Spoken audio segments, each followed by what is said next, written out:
Good afternoon, everyone. My name is Damian Williams, and I'm the U.S. Attorney here in the Southern District of New York.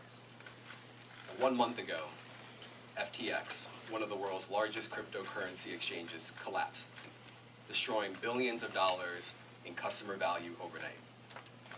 And for every day of the past month, the dedicated prosecutors of this office and our partners at the FBI, SEC, and CFTC have been working around the clock to figure out what happened and to begin the process of seeking justice. This morning, we unsealed an 8-count indictment charging Samuel Bankman-Fried, FTX's founder, with a series of interrelated fraud schemes that contributed to FTX's collapse. I authorized these charges last week, Wednesday. A grand jury here in Manhattan indicted Mr. Bankman-Fried last week, Friday. We obtained a warrant for his arrest, and that arrest was executed yesterday in the Bahamas. Now, let me be clear. My remarks today are going to be limited. That is by design. This investigation is very much ongoing, and it is moving very quickly. But I also want to be clear about something else. While this is our first public announcement, it will not be our last. The indictment has 8 counts, but effectively, it outlines 4 different areas of misconduct. First, we allege that Bankman-Fried defrauded customers of FTX.com, the cryptocurrency exchange that he founded. Second, we allege that he defrauded lenders to Alameda Research, his proprietary hedge fund. Third, we allege that he defrauded investors in FTX. And lastly, we allege that he violated campaign finance laws. Now, let me say a little bit more about what we allege in the indictment. First, we charge that from 2019 until earlier this year, Bankman-Fried and his co-conspirators stole billions of dollars from FTX customers. He used that money for his personal benefit, including to make personal investments and to cover expenses and debts of his hedge fund, Alameda Research. Secondly, and relatedly, we charge that Bankman-Fried lied to Alameda's lenders about the source of the money that he was using to pay those debts.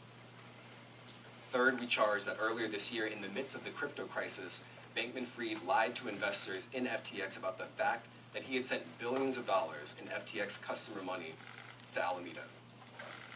And fourth, we charge that Bankman-Fried violated federal campaign finance laws by causing tens of millions of dollars in illegal campaign contributions to be made to candidates and committees associated with both Democrats and Republicans.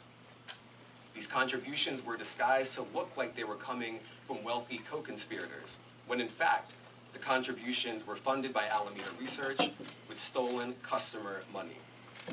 And all of this dirty money was used in service of Bankman-Fried's desire to buy bipartisan influence and impact the direction of public policy in Washington. To anyone who is watching this or hears about this prosecution, if you believe that you have been a victim of these schemes or you have information about the conduct that we've alleged in our indictment that we've unsealed today, please let us know. To any person, entity, or political campaign that has received stolen customer money, we ask that you work with us to return that money to the innocent victims.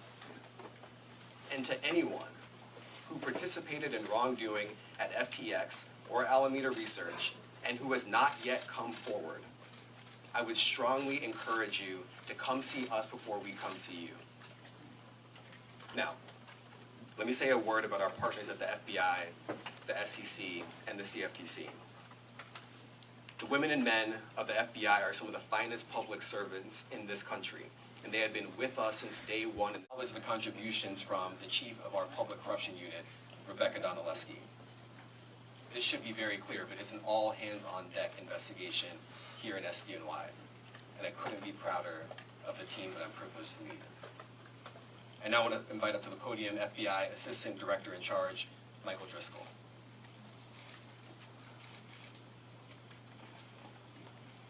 Thank you, Damian. So thank you all for joining us this afternoon for this important announcement. This case came together at great speed, and such that it's only possible to be standing here today through tremendous coordination and cooperation from many people and agencies. As the indictment today alleges, Bankman-Fried knowingly defrauded customers of FTX through the misappropriation of customer deposits to pay expenses and debts of a different company. In addition, Bankman-Fried executed deliberate transactions designed to obscure and disguise the misuse of customer funds. He preyed on his customers, the victims of this case, abusing the trust placed not only in his company, but in himself as the lead of that company. Partnership on this case. I also want to thank our partners at the SEC and the CFTC for their outstanding work. A word of thanks to DEA's Aviation Division, their Foreign Operations Group, for their logistics and resource assistance over the past few days. Our field offices in Boston, Miami, Washington, D.C., and our Ligat office in Bridgetown. FBI headquarters components that fed and worked on this case, from Criminal Investigative Division, our CERT team, Crisis Incident Response Group, and our International Operations Division. And of course, the special agents and forensic accountants from our Securities Fraud Squad, as well as the Money Laundering Squad. The Justice Department Office of International Affairs has been an important partner in this.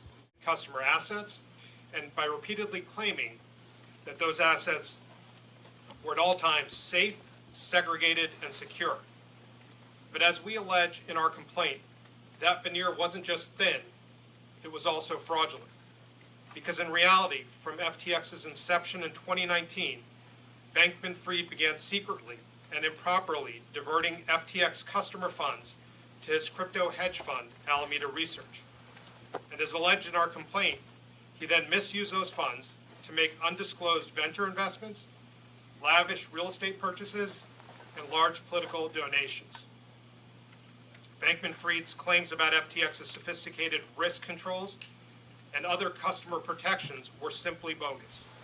Similarly, his representations to FTX investors and trading customers concerning Alameda were also part of that careless at FTX.